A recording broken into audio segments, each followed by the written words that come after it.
रूपाथालिया news को स्वागत। औपदा युक्त 2 कॉलेज रे छात्र अशांति। औपदा युक्त 2 कॉलेज रे छात्र छात्री माने धारणा देई प्रतिवाद जणाइछन्ति।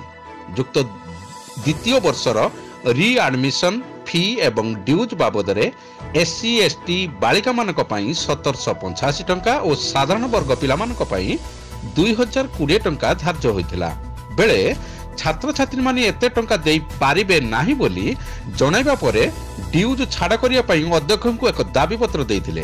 याको अध्यक्ष गुरुत्व देइ नथिबारु सोमवार कॉलेज परिसर रे छात्र छात्री माने धारणा देई प्रतिवाद जणाइछन्ति। कोरोना महामारी समय कॉलेज बंद रही कौन क्लास हेउ नथिबारु काहींकि ड्यूज देबु बोली छात्र छात्री माने प्रश्न उठाइथिले। एई दाबी जणाया बेले किराणी दुर्व्यवहार करिथिबा छात्र छात्री माने अभियोग आनिथिबा बेले किराणी याको खंडन करिथिबा जणा पड़िछि।